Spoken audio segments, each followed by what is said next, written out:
Hello दोस्तों, good morning. तो आज की हमारी सुबह हो रही है सुबह के 7:30 बजे से। तो दोस्तों ये 7:30 बजे का नज़ारा है। यहाँ दार्जिलिंग में बहुत हैवी रेन हो रही है। ये जो दार्जिलिंग का क्षेत्र है ये बारिश के लिए ही ज़्यादा फेमस है। यहाँ पे बारिश ज़्यादा होती है, चाय पत्ती के बागान हैं। देखो इतनी अंधाधुंध बारिश। तो दोस्तों अब बज चुका है 9। तो अब मैं करने जा रही हूँ पितृदेव की पूजा। ये है मेरे सास ससुर जी जो कि अब इस दुनिया में नहीं है। तो मेरे ससुर जी तो बहुत पहले ही ख़त्म हो गए थे, जिस टाइम पे मेरे हस्बैंड बहुत छोटे थे, 6-7 साल के। तो मेरी सासू माँ भी मेरी शादी से 2 साल पहले 2018 में ख़त्म हो गई थी। तो दोस्तों भगवान जी की पूजा भी हमने कर ली है। तो थोड़ा सा कुछ प्रसाद वगैरह और ककड़ी वगैरह गांव वालों ने ककड़ी दी थी, तो मैंने ककड़ी चढ़ाई है आज भगवान जी को और पितृदेव को। तो दोस्तों मौसम नज़ारा यहाँ पर का तो ऐसा ही है। तो मेरा बेबी गया है बगल में दादी जी के पास। तो दादी जी उसको खूब लाड प्यार करती है, उसको अपने पास बुला देती है। तो मैंने कपड़ा लगा लिया है धुलने के लिए। 57 मिनट बाद ये कपड़ा धुल जाएगा। तो तब तक मैं चलती हूँ दादी के घर अपने बेबी के पास। तो चलिए देखते हैं अब बेबी क्या कर रहा है, मस्ती कर रहा है या फिर दादी लोगों को परेशान कर रहा है। तो चलिए दोस्तों रिवांश को देखते हैं वो क्या कर रहा है। मुझे ना दादी का घर बहुत पसंद आता है क्योंकि इनकी फ्लावरिंग जो है बहुत अच्छी है इन्होंने। और यहाँ का नज़ारा भी ऐसा ही था, बादल वगैरह, इन्होंने गमले वगैरह खूब लगाए हुए थे। अब इधर है दादी लोगों का पूजा घर जहाँ रिवांश बहुत मस्ती कर रहा है दादी के साथ खेल रहा है। तो ये लोग बुद्धिस्ट लोग हैं, मस्ती कर रहा है। तो व्यवहार इनका बहुत अच्छा है। ये बुद्ध भगवान की पूजा करते हैं। ना बहुत बदमाश है मेरा बेटा, पूरा दिन भर शैतानी करके रखता है। अभी बगल में दादी के घर गया था तो ये देखो ये दादी की पोटली लेके आ गया घर से। इसमें माल है जिसको वो जप करते हैं। ये दादी की पोटली लेके भाग गया अपने घर पे। इतना बदमाश लड़का है। अब मैं देख के आती हूँ। दादी आपका पोटली। मेरा रिवांश पोटली लेके भागा।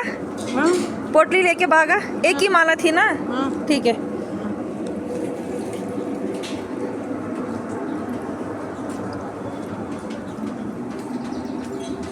कोहरा आ रहा है। पहले सुबह बहुत तेज बारिश हुई और अब यहाँ पे कोहरा आ रहा है भयानक। सॉक्स पहनो, पहनो सॉक्स। दिन भर शैतानी करके रखता है। ये देखो खिलौने, टब उल्टा किया है, बस ऐसे ही रखेगा। सारे खिलौने पलट के रखेगा, बदमाशी। और ये देखो क्या रखा है सॉक्स के अंदर है। बदमाशी नहीं, सॉक्स पहनो। ओके। ये देखो पट्टी लगाई है पैरों पे, गरम पट्टी। इसका ना पैर दर्द होता है रात को क्योंकि ये नीचे ठंड में पैर रखता है तो सॉक्स नहीं पहन के रखता है, इसलिए इसको पट्टी लगानी पड़ती है। खुद पहनो, खुद पहनो। तो दोस्तों अब मैं बनाने जा रही हूँ दोपहर का लंच। तो मेरे हस्बैंड ड्यूटी पे हैं। पतीले में मैंने बनाया है येलो राइस क्योंकि यहाँ पे हम वाइट भात नहीं खाते हैं। उसमें हल्दी और थोड़ा सा अजवाइन हम डालते हैं। और ये प्रेशर कुकर, आज मेरे हस्बैंड ने बोला तुम्हारा तो दलिया खिचड़ी में चल जाता होगा, तो देखते दिन में क्या बनाती है। तो मैंने दाल रखी थी तो मैंने रखी थी उड़द की दाल। तो सडन प्लान किया, हम दलिया खिचड़ी खा के काम चला लेते हैं। तो उन्होंने बोला कि भाई कहीं घर पे जाके खिचड़ी ना बनी हो, दलिया ना बना हो, तो इससे पहले बता देता हूँ आज दाल भात चलेगा। तो उड़द की दाल बन रही है जिसको बनाने में मैंने भिगा के नहीं रखी थी, अचानक प्लान हुआ तो इसलिए ज़्यादा सीटी मरानी पड़ रही है। और बेटा राजा तो यहाँ पे ऐसे ही खेल रहा है। देखो क्या खेल रहे हो? देखा तो चलो अच्छा, अब ये बताओ आपको इंटेलिजेंट बोलना आता है? यस। बोल के देखो। इंटेलिजेंट। खुशबू। खुशबू। पहले आप खुशबू को क्या बोलते थे? खुशबू। खुबजू। खुशबू। इंटेलिजेंट का खुशबू। इंटेलिजेंट। इंटेलिजेंट। और बोलो विलेज। लुएस। अहो तो दोस्तों लंच हमारा हो चुका है। अब मैं आई हूँ छत में अपने कपड़े देखने के लिए, कपड़े पलटने के लिए। धूप तो यहाँ कम से कम 6-7 दिन से नहीं आई थी, आज हल्की फुल्की आई है। और कपड़े धोना भी बहुत ज़रूरी है। और बारिश हो चाहे धूप, हम लोग यहाँ पे ना 5 दिन में नहाते हैं। पहाड़ों में ऐसे ही होता है। जब हम उत्तराखंड में थे, मुझे अपने स्कूल टाइम की याद आ रही है, जब ठंडा ज़्यादा रहता था तो हम लोग इतवार टू इतवार नहाते थे संडे टू संडे। तो यहाँ पे भी ऐसा ही चल रहा है। यहाँ पे भी हम लोग 5-5 दिन में नहाते हैं, और तो फिर भी कपड़ा हो जाता है, बच्चे का हो जाता है, बेडशीट वगैरह चेंज करनी होती है, और छोटा मोटा कपड़ा चेंज जैसे हम लोग करते हैं, पूजा के लिए करते हैं, कभी बाहर जाते हैं, बाहर के लिए अलग कपड़े, तो कपड़ा चेंज करना पड़ता है, ऐसे कपड़ा बहुत हो जाता है। तो मैंने कपड़ा जो आज धुला वो सुखाने रखा है, और जो कपड़ा 2-3 दिन से मेरा था हल्का फुल्का धुला हुआ वो भी रखा हुआ है। तो दोस्तों देखिए मौसम यहाँ ऐसा ही रहता है। कपड़े मैंने ऐसे लटका रखे हैं।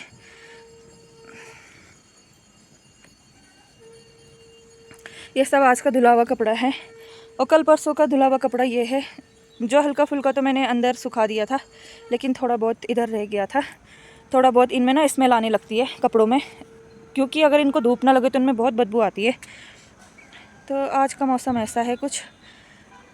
सुबह बहुत तेज़ बारिश थी, जो कि मैंने इस ब्लॉग में डाला है। सुबह बहुत तेज़ बारिश थी, उसके बाद दिन में थोड़ा बहुत कोहरा आया, अभी हल्की फुल्की धूप आ रही है। तो अच्छा है, धूप आनी चाहिए।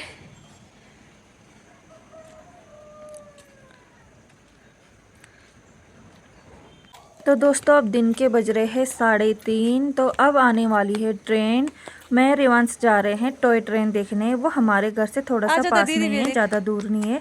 तो रेवांश ये भागता हुआ आ रहा था। यहाँ पे उसको कुछ बच्चे दिखाई दिए। सबसे पहले तो उसको दिखाई दिया यहाँ पे भैया, जो है जिसका नाम है प्रज्ञान, मकान मालिक भैया ने मुझसे ब्रश करवाया बेटा है। बोला भैया आया था, भैया ने बोला कि ब्रश कर भी, और प्यार भी करता है, अच्छे से रहता है, मस्ती करता रहेगा बस। चल आजा। वो देख कीर्तन से जा रहे होंगे ना। हाँ। चलें देखना शायद। बोलो दीदी रुको। दीदी रुको। फिर से बोलो दीदी। दीदी रुको। जाओ जाओ जल्दी जाओ, हेलो करने जाओ। बोलो ट्रेन देखना है।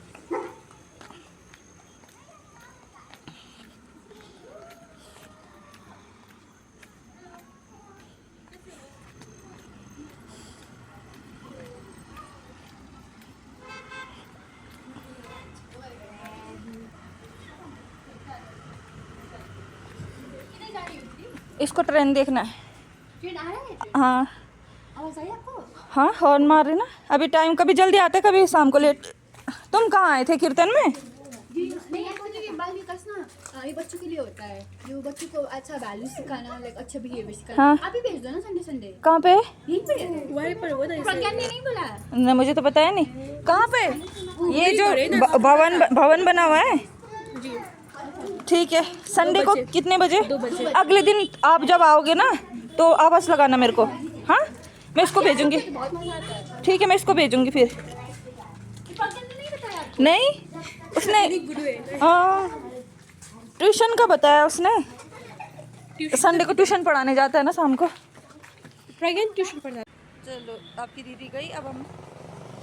हेलो गाइस देखिए, ट्रेन आ रही है। कहाँ है ट्रेन? चल ठीक है, आ जा।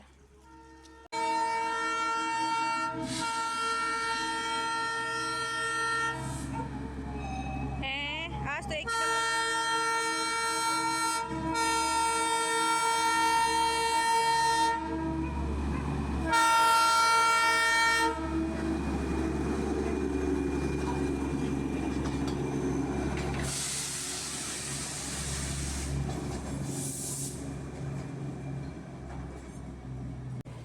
आज तो एक ही डब्बा लेके आ रहा है। चलो मम्मी भागो, मम्मी भागो। आज तो एक ही डब्बा लेके आ रहा है ना ट्रेन। गए हो, बाय बाय। चलो भागते हैं, चल भागते हैं। हम थोड़ी पकड़ पाएंगे ट्रेन को। तो दोस्तों हम टॉय ट्रेन देख के आ चुके हैं। अब हम जा रहे हैं दुकान की तरफ। ये दुकान पड़ती है हमारे घर की गली के पास। अब हम यहाँ पे कुछ सब्जियाँ लेंगे, तो मैं देखने वाली हूँ यहाँ पे क्या क्या सब्जी है। तो सबसे पहले ये है रेड कलर का मरसू, चौलाई बोलते हैं इसको। तो इसका साग यहाँ पे बहुत फेमस है। और दार्जिलिंग की मुझे एक चीज़ अच्छी लगती है, यहाँ पे कुछ भी सब्जी हो ना, ज़्यादातर यहाँ पे पिंक पिंक ये ऐसे कलर की सब्जी बहुत ज़्यादा मिलेगी। तो यहाँ पे है ग्रीन अरबी, जिसका लोग साग बनाते हैं, जैसे हम लोग पालक की बनाते हैं, इसको बारीक बारीक काट के। और यहाँ की राय बहुत फेमस है, रायो साग, वाह। तो दोस्तों रेवांश की एक खास आदत है, वो जब भी दुकान में आता है ना तो इतनी जिद करता है, क्या बताऊँ, वो दुकानदार को ही पागल कर देता है। जब भी दुकान में आता है तो खुद ही दुकानदार बन जाता है, खुद ही चीज़ों को निकालता है और खुद ही रखता है। अगर मैं उसको डांटती हूँ ना कि नहीं ये चीज़ इतना ज़्यादा नहीं लेना, तो वो फिर वापस रख देता है। अगर उसका मन हो तब, मन ना हो तो वो दुकानदार को भी पागल कर देता है। और मैं तो पूरा दिन भर पागल हो ही जाती हूँ उसके साथ में। क्या करूँ, अब बच्चा है तो हैंडल तो करना ही है। कभी कभी हैंडल नहीं कर पाती लेकिन झेल जाती हूँ। और तो दोस्तों बहुत दिन बाद, यहाँ पे 7 दिन बाद धूप आई थी, तो हम लोग थोड़ा सा धूप सेक रहे थे। सनरेज़ का आना भी बहुत ज़रूरी है और सनरेज़ हमारे लिए बहुत ज़रूरी होती है, तो थोड़ा बहुत धूप सेकनी भी बहुत ज़रूरी है, नहीं तो जुकाम जैसा लगता है। तो दोस्तों शाम को मैं रेवांश आ गए हैं इवनिंग वॉक करते करते गांव के अंदर। तो यहाँ पे किसी ने बकरी पाली हुई थी, तो ये हमको दिखा रहे थे मेमना बकरी का छोटा सा बच्चा। तो रेवांश उसको देख के बहुत खुश हुआ। तो ये गांव वालों का ही घर है जिन्होंने बकरी पाली थी। यहाँ पे घर बहुत खूबसूरत होते हैं, बहुत छोटे छोटे होते हैं। अब जितनी तरह के घर देखोगे ना, हर किसी की बनावट अलग होगी, डिजाइन अलग होंगे, लेकिन खास बात एक है कि ये सब एक ही साइज के घर होते हैं, एक ही जैसे कमरे होते हैं। तो दोस्तों डिनर में मैंने हलवा बनाया रेवू के लिए। तो रेवांश के पापा ड्यूटी पे है तो मैंने भी हलवा से ही काम चला लिया। थोड़ी बहुत सब्जी थी।